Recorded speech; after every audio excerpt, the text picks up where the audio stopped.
The Adventures of Pinocchio by Carlo Collodi, Chapter 5. The Marionette, as soon as his hunger was appeased, started to grumble and cry that he wanted a new pair of feet. But Master Geppetto, in order to punish him for his mischief, let him alone the whole morning. After dinner he said to him, "Why should I make your feet over again? To see you run away from home once more?" "I promise you," answered the Marionette, sobbing, "that from now on I'll be good." "Boys always promise that when they want something," said Geppetto. "I promise to go to school every day, to study and to succeed." "Boys always sing that song when they want their own will." "But I am not like other boys. I am better than all of them, and I always tell the truth. I promise you, Father, that I'll learn a trade and I'll be the comfort and staff of your old age." Geppetto, though trying to look very stern, felt his eyes fill with tears and his heart soften when he saw Pinocchio so unhappy. He said no more, but taking his tools and 2 pieces of wood, he set to work diligently. In less than an hour the feet were finished, 2 slender, nimble little feet, strong and quick, modeled as if by an artist's hands. "Close your eyes and sleep," Geppetto then said to the Marionette. Pinocchio closed his eyes and pretended to be asleep while Geppetto stuck on the 2 feet with a bit of glue melted in an eggshell, doing his work so well that the joint could hardly be seen. As soon as the Marionette felt his new feet, he gave 1 leap from the table and started to skip and jump around, as if he had lost his head from very joy. "To show you how grateful I am to you, Father, I'll go to school now. But to go to school, I need a suit of clothes." Geppetto did not have a penny in his pocket, so he made his son a little suit of flowered paper, a pair of shoes from the bark of a tree, and a tiny cap from a bit of dough. Pinocchio ran to look at himself in a bowl of water, and he felt so happy that he said proudly, "Now I look like a gentleman." "Truly," answered Geppetto. "But remember that fine clothes do not make the man unless they be neat and clean." "Very true," answered Pinocchio. "But in order to go to school, I still need something very important." "What is it?" "An ABC book." "To be sure. But how shall we get it?" "That's easy. We'll go to a bookstore and buy it." "And the money?" "I have none."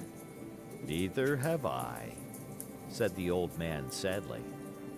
Pinocchio, though a happy boy always, became sad and downcast at these words.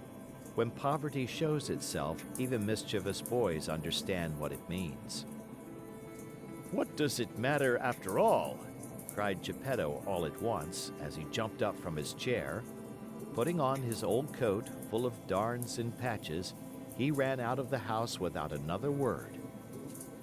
After a while he returned. In his hands he had the ABC book for his son, but the old coat was gone. The poor fellow was in his shirt sleeves and the day was cold.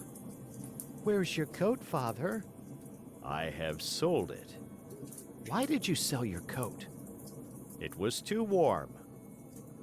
Pinocchio understood the answer in a twinkling, and, unable to restrain his tears, he jumped on his father's neck and kissed him over and over.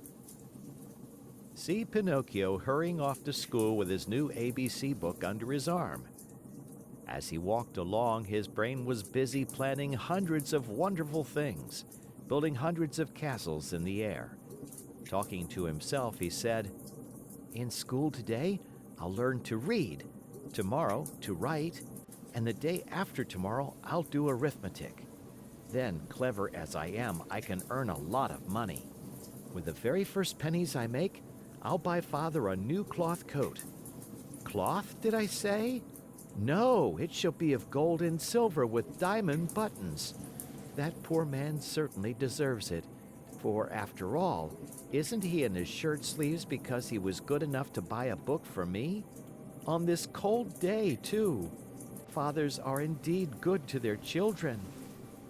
As he talked to himself, he thought he heard sounds of pipes and drums coming from a distance. Beep, beep, beep, beep, beep, beep. Zoom, zoom, zoom, zoom. He stopped to listen. Those sounds came from a little street that led to a small village along the shore. What can that noise be? What a nuisance that I have to go to school. Otherwise... There he stopped, very much puzzled. He felt he had to make up his mind for either one thing or another. Should he go to school, or should he follow the pipes? "Today I'll follow the pipes, and tomorrow I'll go to school. There's always plenty of time to go to school," decided the little rascal at last, shrugging his shoulders. No sooner said than done. He started down the street, going like the wind. On he ran, and louder grew the sounds of pipe and drums. Beep, beep, beep, beep, beep, beep, beep, beep, beep. Zoom, zoom, zoom, zoom. Suddenly, he found himself in a large square full of people standing in front of a little wooden building painted in brilliant colors. "What is that house?" Pinocchio asked a little boy near him. "Read the sign and you'll know." "I'd like to read, but somehow I can't today." "Oh, really? Then I'll read it to you. Know then that written in letters of fire I see the words, 'Great Marionette Theater.'" "When did the show start?" "It is starting now." "And how much does one pay to get in?" 4 pennies. Pinocchio, who was wild with curiosity to know what was going on inside, lost all his pride and said to the boy shamelessly, "Will you give me 4 pennies until tomorrow?" "I'd give them to you gladly," answered the other, poking fun at him. "But just now I can't give them to you." "For the price of 4 pennies, I'll sell you my coat." "If it rains, what shall I do with a coat of flowered paper? I could not take it off again."